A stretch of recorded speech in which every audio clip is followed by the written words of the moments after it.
नमस्कार दोस्तों, कैसे हैं आप लोग। स्वागत है आपका गौतम सीटेट क्लासेस में। उम्मीद करता हूं आप सभी लोग स्वस्थ होंगे और मस्त होंगे। तो दोस्तों, आज की क्लास में देखते हैं क्या करना है हमें। आज हमारी चाइल्ड डेवलपमेंट की क्लास होगी और ये पहली क्लास है। कई बच्चों के कमेंट्स आ रहे थे कि सर सीडी भी कराइए, सीडी भी कराइए, क्या उसमें भी नेगेटिव पॉजिटिव होते हैं। तो बिल्कुल होते हैं। मेरा सारा का सारा जो जोर रहेगा वो नेगेटिव पॉजिटिव पे ही रहेगा और आप भी इनकी आदत डाल लो। जितनी इनकी आदत डालोगे उतना आपका ज़्यादा भला होगा, नेगेटिव पॉजिटिव। क्योंकि 90 नंबर का जो पोर्शन है सीडी और पैडा का, वो यहीं से सॉल्व होगा। तो चलिए देखते हैं आज की क्लास में आपको क्या नया सीखने को मिलता है। पहला क्वेश्चन देखेंगे, प्रकृति और पोषण विवाद में प्रकृति से क्या मतलब है। तो इसके ऑप्शन पढ़ने से पहले मैं क्वेश्चन आपको समझा देता हूँ। देखो, ये प्रॉपर थ्योरी है तो थ्योरी को तो समझना ही पड़ेगा। प्रकृति और पोषण, जब बच्चा पैदा होता है तो देखो उसके पास दो चीज़ें होती हैं। एक तो क्या है कि जो उसका शरीर बना है वो कैसे बना है, और दूसरा जब वो संसार में आ गया, जब पैदा हो गया तो अब उसका पोषण कैसे होना है। ये दो चीज़ें हैं। तो पहली चीज़ क्या है, उसका जो शरीर बना उसमें क्या था, सो उसके जो पेरेंट्स हैं, उस जो पेरेंट्स हैं उनके जो जीन्स हैं वो बच्चे को मिले, और भी जो सूचनाएं जीन्स में होती हैं वो सब बच्चों को मिली। तो वो तो बच्चे की प्रकृति होती है। और जब वो पैदा होकर संसार में आ गया तो किस तरह से उसका पालन पोषण हो रहा है, यानी कि उसका परिवेश कैसा है, उसका वातावरण कैसा है, वो पोषण हो गया। तो अब ये पूछ रहा है कि प्रकृति और पोषण के विवाद में प्रकृति का क्या मतलब है। तो प्रकृति का मतलब है वो आनुवांशिक सूचनाएं जो उसे अपने पेरेंट्स से मिली हैं, यानी कि जो उसको जीन्स अपने पेरेंट्स से मिले हैं। तो हम देखेंगे कि इसमें वो आंसर कौन सा है। तो देखिए, पहला जो आंसर है, जैविकीय विशिष्टताएं और वंशानुक्रम सूचनाएं, यही बच्चे को अपने माता पिता से प्राप्त होती हैं और इससे ही बच्चे की प्रकृति तय होती है। तो भाई आंसर तो वैसे यही है। बाकी फोर्थ और बाकी के जो ऑप्शन इनको भी हम पढ़ लेते हैं। एक व्यक्ति की मूल वृत्ति, वृत्ति का मतलब यहाँ आदत से हो सकता है। तो ये जो आदत होती है वो तो जब बच्चा पैदा हो जाएगा और फिर जिस पर्यावरण में रहेगा, जिस तरह से उसका पालन पोषण होगा, ये तब होगा। भौतिक और सामाजिक संसार की जटिल शक्तियाँ, ये सारी जो चीज़ें हैं ये बच्चों को इसके परिवेश से मिलेंगी, यानी कि जो पोषण है जो है इसमें मिलेंगी। उसके आसपास का वातावरण ये भी पोषण को बताता है। सिर्फ पहला ऑप्शन है जो बच्चे के जीन्स के बारे में बात कर रहा है, यानी कि उसको वंशानुक्रम से क्या सूचनाएं मिली हैं, और यही बच्चे की प्रकृति होती है। अगला क्वेश्चन देखेंगे, जनसंचार माध्यम समाजीकरण का एक महत्वपूर्ण माध्यम बनता जा रहा है। नीचे दिए गए कथनों में कौन सा सबसे उपयुक्त कथन है। तो देखो भाई, उपयुक्त वही होगा जो पॉजिटिव होगा। तो हमें अपने पॉजिटिव वर्ड्स ढूंढने हैं, पॉजिटिव वर्ड ढूंढेंगे और फटाफट आंसर करेंगे। देखिए, समाजीकरण केवल माता पिता और परिवार के द्वारा किया जाता है। कहीं भी केवल वर्ड आए उसे नेगेटिव करना। केवल, ही, सिर्फ, मात्र, एकमात्र, अगर कहीं भी आ जाए उसको नेगेटिव कर देना। ये नेगेटिव क्यों है? क्योंकि ये आपको बाउंड कर देता है। यहाँ समाजीकरण की बात हो रही है तो समाजीकरण जो है सिर्फ परिवार से या सिर्फ माता पिता से नहीं होता है। समाजीकरण तो कहीं से भी हो सकता है। बच्चा स्कूल जा रहा है उसका वहाँ भी समाजीकरण हो रहा है, कॉलेज जा रहा है वहाँ भी हो रहा है, प्री प्राइमरी में जा रहा है वहाँ पे भी हो रहा है, खेल के मैदान में जा रहा है वहाँ भी उसका समाजीकरण हो रहा है। तो ये केवल जो है ये बाउंडेशन लगाता है, इसलिए नेगेटिव। दूसरा देखेंगे, जनसंचार माध्यमों की पहुँच बढ़ रही है और जनसंचार माध्यम अभिवृत्तियों, मूल्य, अच्छा अगर मूल्य का मतलब पैसा है, आगे भी देख लेते हैं। पहले, मूल्यों और विश्वासों को प्रभावित करता है विश्वास। ये तीनों के तीनों जो वर्ड हैं ये पॉजिटिव हैं। मूल्य का मतलब अगर पैसा है तो ये नेगेटिव हो जाएगा, जैसे मूल्यवान वस्तु, मूल्यवान पुस्तक, तो वहाँ मूल्य का मतलब नेगेटिव है। लेकिन अगर मूल्य का मतलब वैल्यू है, मोरल वैल्यूज जो होते हैं, अगर वो है तो पॉजिटिव है। तीसरा देखेंगे, बच्चे संचार माध्यमों के साथ प्रत्यक्ष रूप से अंतःक्रिया नहीं कर सकते। देखो, जो ये अंतःक्रिया है ये हमारा पॉजिटिव वर्ड है, लेकिन उन्होंने इसमें नहीं लगा दिया तो अब ये पूरा सेंटेंस नेगेटिव हो गया, तो इसे हमें छोड़ना पड़ेगा। अगला देखेंगे, संचार माध्यम पदार्थों के विज्ञापन और विक्रय के लिए एक अच्छा माध्यम है। अब देखो, यहाँ पे भी ना इसने बाउंडेशन लगा दिया कि जो संचार के माध्यम है इनसे सिर्फ विज्ञापन होता है या चीज़ों को बेचा जाता है। तो यहाँ पे भी बाउंडेशन है। इसका मतलब ये कहना चाह रहा है कि संचार माध्यम पदार्थों के विज्ञापन और विक्रय के लिए एक अच्छा साधन है, मतलब सिर्फ यही एक अच्छा साधन है, यानी कि जो संचार माध्यम उनसे सिर्फ यही एक काम होता है। तो यहाँ पे भी बाउंडेशन लगा, ये भी नेगेटिव। पहला मैंने आपको नेगेटिव बता दिया, बताना क्या था, पॉजिटिव आंसर बताना था, तो पॉजिटिव को आंसर कर देंगे। अगला क्वेश्चन देखेंगे, बच्चे किस प्रकार से सीखते हैं, नीचे दिए गए कथनों में से कौन सा कथन इस प्रश्न के विषय में सही नहीं है। तो क्या पूछ रहा है, नेगेटिव पूछ रहा है। चलिए, बच्चे तब सीखते हैं जब वे संज्ञानात्मक रूप से तैयार होते हैं, बिल्कुल सही बात है। और जो आपका ये संज्ञानात्मक शब्द है ये पॉजिटिव है, कहीं भी आए। बच्चे अनेकों प्रकार से सीखते हैं, अनेक, विभिन्न, भिन्न, कहीं भी आए तो इसको पॉजिटिव करना। और ये बात सही भी है। देखो, बच्चा सिर्फ स्कूल में नहीं सीखता, वो अपने घर में भी सीखता है, अपने दोस्तों के साथ खेल रहा है वहाँ पे भी सीखता है, बाज़ार में सामान लेने जा रहा है वहाँ भी कुछ ना कुछ सीखता है। अनेक प्रकार से सीखते हैं बच्चे। बच्चे सीखते हैं क्योंकि वे स्वाभाविक रूप से प्रेरित होते हैं। स्व पॉजिटिव, प्रेरित, प्रेरणा देना, ये भी पॉजिटिव होता है। बच्चे केवल कक्षा में सीखते हैं, अभी मैंने इससे पहले वाले क्वेश्चन में बताया था कि केवल कहीं पे भी आए उसको आप नेगेटिव कर लेना, और वो नेगेटिव ही पूछ रहा है। नेगेटिव क्यों है ये भी मैंने आपको बता दिया, इसको आंसर करेंगे। अगला देखेंगे, प्राथमिक विद्यालय शिक्षक को अपने शिक्षार्थियों को अभिप्रेरित करने के लिए निम्नलिखित में से किस रणनीति को अपनाना चाहिए। तो भाई आप वो वाली रणनीति अपनाना, जो रणनीति कैसी होनी चाहिए, पॉजिटिव होनी चाहिए, यानी कि हमें इसमें पॉजिटिव ढूंढना है। चलिए, पहला ऑप्शन देखेंगे, प्रत्येक गतिविधि के प्रेरक के रूप में प्रोत्साहन, पुरस्कार और दंड का उपयोग करना। देखो, ये जो तीन मैंने डंडे लगा दिए ना, ये तीनों ही वर्ड जो है नेगेटिव हैं।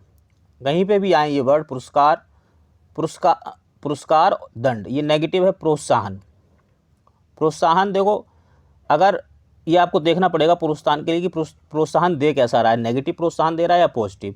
अब इसमें नेगेटिव पॉजिटिव क्या, पुरस्कार और दंड ये नेगेटिव है। अब ये दे रहा है, ऐसा प्रोत्साहन दे रहा है, तो फिर ये पूरा सेंटेंस नेगेटिव हो गया। दूसरा देखेंगे, बच्चों को उनकी रुचियों के अनुसार अपने लक्ष्य निर्धारित करने और उन्हें पाने के उद्यम में सहायता करना। देखो जी, ये सहायता करना शब्द है ना, ये पॉजिटिव है। बस आप ये ध्यान रखना कि सहायता बच्चे की हो रही हो। रुचि शब्द पॉजिटिव है, ये रुचि किसकी है, ये बच्चे की रुचि है, इसलिए ये पॉजिटिव है। कहने का मतलब इस सेंटेंस का ये कि बच्चों को उनकी रुचियों के अनुसार अपने लक्ष्य निर्धारित करने दो, यानी कि बच्चा अपना लक्ष्य खुद निर्धारित करे। अगर वो ऐसा करता है तो पॉजिटिव है। ऐसा नहीं होना चाहिए कि टीचर लक्ष्य निर्धारित कर दे कि हाँ भाई तुझे ये बनना है ज़िंदगी में, या तुझे इतना तो आज करना ही पड़ेगा। नहीं, बच्चे को डिसाइड करने दो कि उसे कितना करना है। अगर वो अपना लक्ष्य खुद निर्धारित करेगा तो क्या होगा, वो उसको पाने के लिए प्रेरित भी होगा, प्रयास भी करेगा, क्योंकि उसने उस लक्ष्य को खुद निर्धारित किया है। तो इसलिए ये दोनों ही पॉजिटिव हैं। थर्ड देखेंगे, पूरी कक्षा के लिए मानक लक्ष्य निर्धारित करना और उनकी उपलब्धि के आकलन के लिए कठोर मानदंड निर्धारित करना। देखिए, मानक जो ये शब्द है ये नेगेटिव है। कठोर मानदंड या सिर्फ मानदंड भी आ जाए तब भी नेगेटिव है। यानी कि आपकी जो क्लास के अंदर बच्चे हैं उन सब बच्चों में व्यक्तिगत विभिन्नताएं हैं। आप सबके लिए एक जैसा लक्ष्य निर्धारित नहीं कर सकते हो, इसलिए ये मानक जो है नेगेटिव है, और ये कहीं पे भी आए नेगेटिव ही रहेगा। चौथा देखेंगे, प्रत्येक विद्यार्थी में अंक लाने के लिए स्पर्धा को प्रोत्साहित करना। देखो, प्रोत्साहित करना तो पॉजिटिव है, लेकिन वो किस चीज़ के लिए प्रोत्साहित कर रहा है, अंक लाने के लिए। और मैंने बताया था कि जो ये अंक है ये नेगेटिव है। बच्चा अंक के लिए ना पढ़े, बच्चा सिर्फ सीखने के लिए पढ़े, कुछ क्रिएटिव करने के लिए पढ़े, ये ज़रूरी है। तो ये आपका जो अंक है ये नेगेटिव, कठोर मानदंड नेगेटिव, मानक नेगेटिव, और ऊपर आपका दंड और पुरस्कार नेगेटिव। पूछ रहा था वो पॉजिटिव, तो पॉजिटिव कौन सा है हमारा, सेकंड में क्या पॉजिटिव है, रुचि, सहायता करना। अगला क्वेश्चन देखेंगे, निम्नलिखित में से कौन सा समाजीकरण का एक प्रमुख कारक है। देखो, इसका ना एक क्रम बना हुआ है। जब आपसे वो क्वेश्चन पूछे, अगर वो प्रमुख पूछे तो आप कहाँ से चलना, माता पिता, परिवार, ये क्रम बता रहा हूँ मैं आपको, माता पिता, परिवार, पड़ोस, इसके बाद आपका विद्यालय, खेल का मैदान विद्यालय के साथ में ही, और इसके बाद आपका समाज। अगर वो पूछे कि प्रमुख है तो फिर माता पिता से स्टार्ट करना, अगर माता पिता मिल जाए तो उसे आंसर कर देना। माता पिता ना मिले तो अगला देखना, अगला क्या है परिवार, अगर परिवार मिल जाए तो उसे आंसर कर देना, वो भी ना मिले तो फिर अगला देखना। और अगर वो कहे कि सबसे ज़्यादा उसका बच्चे का विकास कहाँ होगा, सबसे ज़्यादा उसका समाजीकरण कहाँ होगा, तो फिर यहाँ से चलना विस्तारित रूप से समाज से। समाज अगर आपको ना मिले तो खेल का मैदान और विद्यालय की तरफ चले जाना, ये भी ना मिले तो पड़ोस की तरफ। यानी कि एक क्रम है ये, ऊपर से नीचे और नीचे से ऊपर। तो अब देखिए यहाँ पे वो क्या पूछ रहा था, प्रमुख पूछ रहा है, मुख्य पूछ रहा है, स्टार्टिंग पूछ रहा है, तो हम माता पिता से स्टार्ट करेंगे। ऑप्शन में माता पिता कहीं है ही नहीं, तो फिर अगला क्या होगा परिवार, आप परिवार को आंसर कर देंगे। अगला क्वेश्चन देखेंगे, बच्चों को समूह कार्य देना एक प्रभावी शिक्षण रणनीति है क्योंकि, भाई देखो हम बच्चों को कोई भी काम देते हैं तो उसका जो उद्देश्य होता है वो पॉजिटिव होता है। पॉजिटिव वर्ड्स देखेंगे, छोटे समूह में कुछ बच्चों को दूसरे बच्चों पर हावी होने की अनुमति होती है। देखो ये तो कोई भी पढ़ के बता देगा कि आंसर हो ही नहीं सकता। सीखने की प्रक्रिया में बच्चे एक दूसरे से सीखते हैं और परस्पर सहायता भी करते हैं। एक दूसरे से सीखना पॉजिटिव, सहायता करना, सहायता बच्चे की बच्चा करे या टीचर बच्चे की सहायता करे, पॉजिटिव होगा। थर्ड देखेंगे, बच्चे अपना काम जल्दी करने में समर्थ हो जाते हैं, ये बात भी ठीक है, इससे शिक्षक का काम कम हो जाता है। देखिए आप ये ध्यान रखिए कि जो सीटेट का जो सिलेबस है वो बच्चे के आसपास घूमता है, टीचर के आसपास नहीं घूमता। इसलिए आपको टीचर की सुविधा या दुविधा, यानी कि उसको कुछ परेशानी हो रही है या उसको कुछ आसानी हो रही है, आपको दोनों में से किसी पे भी ध्यान नहीं देना है, वो ऑप्शन जो है आंसर नहीं होगा। शिक्षक के बारे में ही अगर क्वेश्चन है तो फिर आप शिक्षक के बारे में सोचेंगे, अदरवाइज शिक्षक का कोई रोल नहीं है। क्यों? क्योंकि जो सारा का सारा सिलेबस है वो बच्चे के आसपास है, ये ध्यान रखना। तो भाई इसको तो मैंने नेगेटिव कर दिया और ये भी आपका नेगेटिव हो गया। अब ये दो बचे, सीखने की प्रक्रिया में बच्चे एक दूसरे से सीखते हैं और परस्पर सहायता भी करते हैं, और थर्ड है बच्चे अपना काम जल्दी करने में समर्थ हो जाते हैं। ये दोनों ठीक हैं। जब दो ठीक हों तो आपको क्या देखना है, आपको ये देखना है पहले कि भाई दोनों में से पॉजिटिव वर्ड्स ज़्यादा किस में हैं, तो इस वाले में है, इसमें तो कोई पॉजिटिव वर्ड है ही नहीं। अच्छा, दूसरी चीज़ क्या देखनी है कि बच्चा ज़्यादा कहाँ सीख रहा है, तो देखो बच्चे यहीं ज़्यादा सीख रहे हैं, एक दूसरे से सीख रहे हैं। यहाँ पर तो सिर्फ एक बच्चे की इंडिविजुअल बात हो रही है, बच्चा यहाँ ज़्यादा सीख रहा है, एक दूसरे की सहायता कर रहा है, सामाजिकता भी सीख रहा है। तो बच्चा यहाँ ज़्यादा सीख रहा है, वो यहाँ ज़्यादा इन्जॉय कर रहा है, वो यहाँ ज़्यादा क्रिएटिव है, तो यही आंसर होगा। क्योंकि हमें सीटेट में बेस्ट ऑप्शन निकाल के देना पड़ता है, और जो ये मेरे नेगेटिव पॉजिटिव हैं ये आपको बेस्ट ऑप्शन की तरफ लेके जाएंगे, ये ध्यान रखना। निम्नलिखित में से कौन मानव विकास का सही क्रम है? तो भाई देखो ये सीधी सीधी थ्योरी है, इसमें कोई नेगेटिव नहीं कोई पॉजिटिव नहीं। सबसे पहले आती है शैशव अवस्था, देखो ये रही, इसके बाद आती है बाल अवस्था, ये रही, इसके बाद किशोर अवस्था, ये रही, इसके बाद प्रौढ़ अवस्था, ये रही। तो आंसर करेंगे सेकंड और आगे बढ़ेंगे। जब बालक सीखने के लिए तैयार होता है तब वह जल्दी व प्रभावी तरीके से सीखता है। इसको हम क्या कहते हैं? इसको हम कहते हैं प्रभाव का नियम। प्रभाव का नियम यानी कि बच्चा अगर तैयार है, इसको कहते हैं तत्परता का नियम, कि अगर बच्चा तत्पर है सीखने के लिए तो वो ज़्यादा अच्छे से सीखेगा। अब आप ये देख लो कि तत्परता का नियम दिया किसने? तत्परता का नियम दिया थॉर्नडाइक ने। थॉर्नडाइक ने सीखने के दो तरह के नियम दिए, एक तो दिए थे प्राथमिक, और उसके प्राथमिक नियम थे 3, और एक थे गौण नियम थे इनके 5। तो ये जब थॉर्नडाइक के बारे में पढ़ाया जाएगा तो इनको हम डिटेल में समझाएंगे। लेकिन बाकी रही इन प्राथमिक नियम की, तो देखो इसको मैं आपको अभी याद करवा देता हूँ, और ऐसा याद करवा दूंगा कि आप कभी भूलोगे नहीं। प्रभात लिखना तो आप सबको आता होगा, अगर आता है तो थोड़ा सा इसका तरीका बदल लो लिखने का। पहले हमने प्रभात लिखने में भा में आ का डंडा लगाते थे, हमने इसको आ को अलग लिख दिया। ये हो गए थॉर्नडाइक के जो प्राथमिक सीखने के उनके नियम थे, जो प्राइमरी जो उनके नियम थे। देखिए प्रभ का मतलब है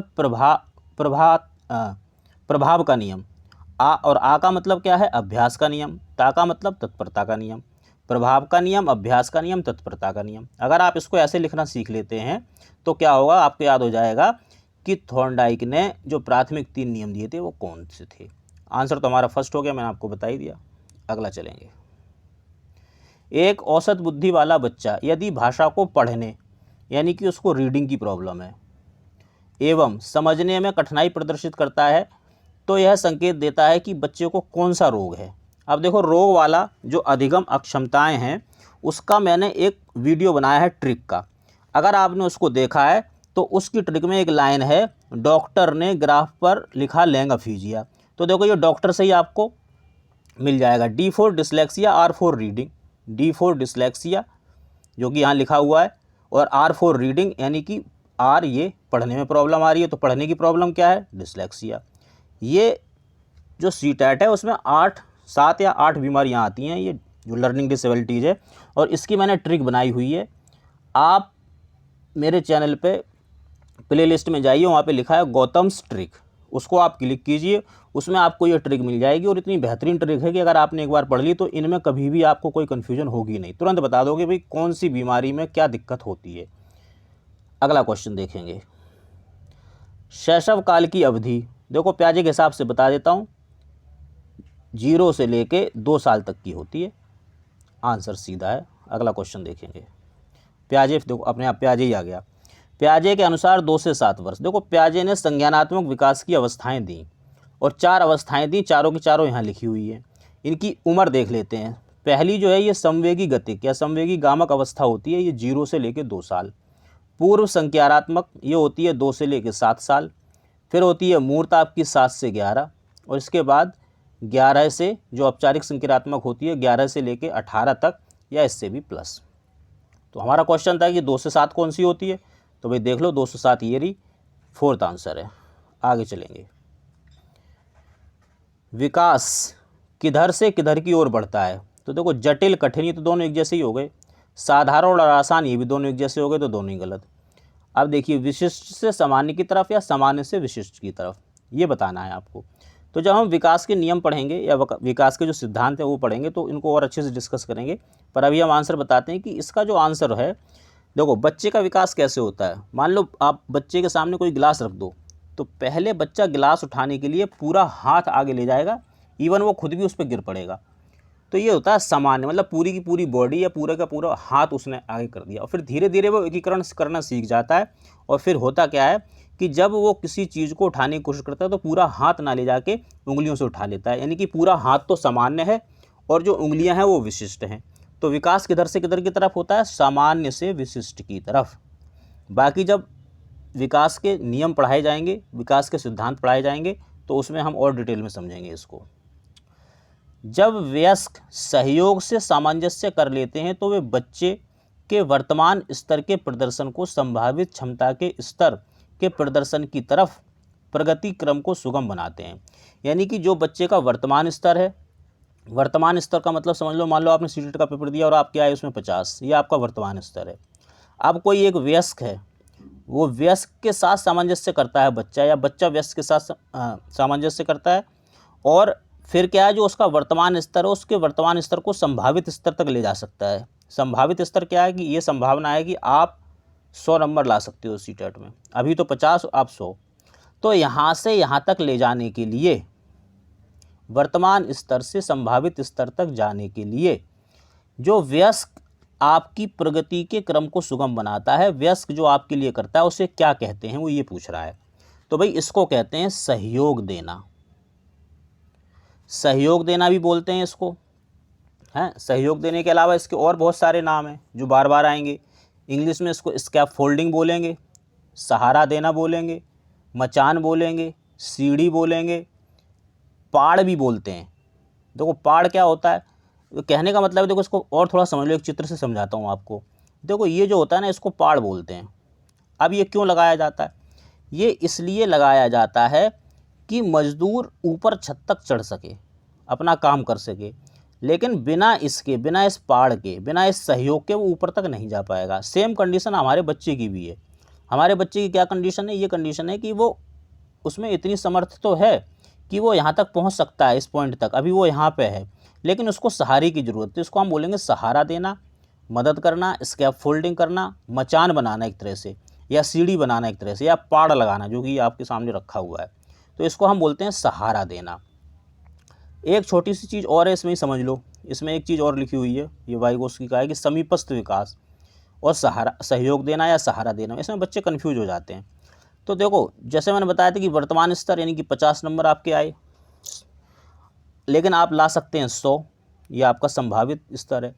तो ये जो गैप है इसको कहते हैं समीपस्थ विकास। ZPD, zone of proximal development, इसको बोलते हैं। तो बच्चे इसमें बहुत कंफ्यूज होते हैं कि भाई ये सहयोग देना और समीपस्थ विकास में फ़र्क क्या है। तो सहयोग देने का मतलब है कि यहाँ से यहाँ तक पहुँचाने के लिए जो आपको सहयोग मिल रही है, जो आपको हेल्प मिल रही है। जैसे अब मैं आपको पढ़ा रहा हूँ, मैं आपको स्कैफोल्ड कर रहा हूँ यहाँ तक जाने के लिए, और मैं आपको स्कैफोल्ड क्यों कर रहा हूँ? इस गैप को भरने के लिए। ये गैप क्या है? ये ZPD है। इस चीज़ को समझ लेना। और बाकी जब मैं वाइगोत्स्की का वीडियो डालूंगा तो उसमें ये सारी चीज़ें ऐसी क्लियर कर दूंगा कि ज़िंदगी में कभी भूलोगे नहीं, ऐसी कहानी सुना दूंगा आपको।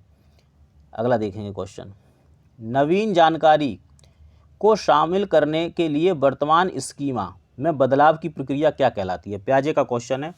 प्याजे को जब पढ़ा जाएगा तो अच्छे से क्लियर करेंगे, लेकिन फिलहाल समझ लो। वर्तमान स्कीमा का मतलब है कि अभी आपके दिमाग में जो जानकारी स्टोर है, जो आपकी प्रेजेंट नॉलेज है, अब उसमें नई जानकारी जोड़नी है। तो जब आप नई जानकारी पुरानी जानकारी से मिक्स करोगे और फिर एक नई जानकारी बनेगी। ये जो प्रक्रिया आपके दिमाग के अंदर होगी, इसको क्या कहते हैं, वो ये पूछ रहा है। इसको थोड़ा सा और समझ लो। जैसे मान लो कोई बच्चा है, उस घर में एक डॉग है सफ़ेद रंग का, तो उसको ये लगता है कि सफ़ेद रंग के ही कुत्ते होते हैं जब तक वो घर के अंदर रहा। और जब घर के बाहर चला गया तो उसने देखा, अरे यहाँ तो काले रंग का ये भी कुत्ता है, भूरे रंग का ये भी कुत्ता है, अरे चितकबरा है तो ये भी कुत्ता है। वो अपनी मम्मी से या पापा से पूछ रहा है, पापा ये क्या है? तो पापा ने बताया, बेटा ये डॉग है, डॉगी है।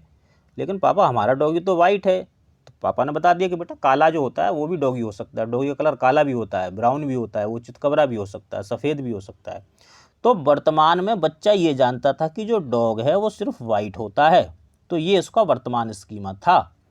अब उसने नई जानकारी क्या कि डॉगी जो होते हैं, कुत्ते जो होते हैं, कई कलर के होते हैं, उसने इसको इसमें शामिल कर लिया। इस शामिल करते वक्त दिमाग के अंदर जो प्रक्रिया चली उसको क्या कहते हैं? उसको कहते हैं आत्मसातकरण या आत्मसातीकरण। और बाकी ये जो टर्म्स हैं इनको भी समझना बहुत ज़रूरी है, आते हैं ये। तो ये मैं तब बताऊंगा जब प्याजे पढ़ाऊंगा। चलिए 15वां क्वेश्चन देखते हैं। मध्य बाल अवस्था में भाषा के बजाय अधिक होती है, यानी कि ये नहीं होती है और ये होती है। इस क्वेश्चन का मतलब ये है, यानी कि यहाँ पे वो चीज़ लिखनी है जो नेगेटिव है और यहाँ पे वो चीज़ लिखनी है जो पॉजिटिव है। तो नेगेटिव क्या होगा? नेगेटिव वही होगा जो बाल अवस्था की विशेषता नहीं होगी। अच्छा, बाल अवस्था में क्या है? बाल अवस्था जो है आपकी 2 साल से 7 साल तक बताते हैं कि होती है। और इसको 3 भागों में बांट रखा है इन्होंने कि भाई 2 से 5 साल है ना, 5 से 8 और फिर ये। तो ये तो प्रारंभिक, ये मध्य और ये उत्तर। तो वो मध्य की बात कर रहा है, यानी कि बच्चा 4 से 7 साल या 5 से 8 साल के बीच का होगा। तो इस बीच क्या वो सामाजिक होगा? सामाजिक होगा? नहीं होगा। अहम केंद्रित बच्चा होता है। तो ये तो इसमें नेगेटिव है बच्चे के लिए और ये पॉजिटिव है। जीववादी, हाँ बच्चा पॉजिटिव होता है, जीववादी होता है, इसका मतलब ये पॉजिटिव हो गया, लेकिन पहले में पॉजिटिव तो भरना ही नहीं है, तो इसको छोड़ दो। परिपक्व और अपरिपक्व, ये दोनों ही वर्ड नेगेटिव हैं, क्योंकि हमें जो स्टडी करनी है, हमें करनी है 10 से 12 साल तक के बच्चे की। तो उस वक्त वो परिपक्व होता नहीं है, तो इसको भी हटा दो। फोर्थ, अहम केंद्रित, हाँ बच्चा होता है, तो ये तो पॉजिटिव है, लेकिन पहले में तो नेगेटिव आना है। तो पहले वाला ऑप्शन हमारा ठीक हो गया। सामाजिकृत यानी कि नेगेटिव, यानी कि सामाजिकृत के बजाय अहम केंद्रित उसकी भाषा होती है। तो फर्स्ट इसका आंसर है। देखो मित्रों, ये जो मैं वीडियो बनाता हूँ ना, ये 1 शॉट वीडियो होते हैं। एक्चुअली एडिटिंग वगैरह मैंने अभी सीखी नहीं है, तो इसमें थोड़ी बहुत जो मिस्टेक होती है उसको एडजस्ट कर लिया करो। बस आप कंटेंट पे ध्यान दो कि मैं आपको पढ़ा क्या रहा हूँ। देखिए, ये आज का हमारा CD का पहला वीडियो था। मैं उम्मीद करता हूँ कि आपको समझ में आया होगा। नेगेटिव पॉजिटिव आपको समझ में आएंगे। आगे के जो वीडियोज आएंगे उसमें उसको और आसान बनाने की कोशिश करूँगा मैं। और भी अगर आप किसी तरह की हेल्प चाहिए तो आप इस नंबर पर मुझे व्हाट्सअप कर सकते हैं। बाकी अगर आपको मेरी क्लासेस पसंद आ रही हैं, वीडियोज़ पसंद आ रहे हैं, तो प्लीज़ चैनल को सब्सक्राइब करें। कुछ कमेंट्स करके मुझे बताएं कि मुझे क्या और ठीक करने की ज़रूरत है।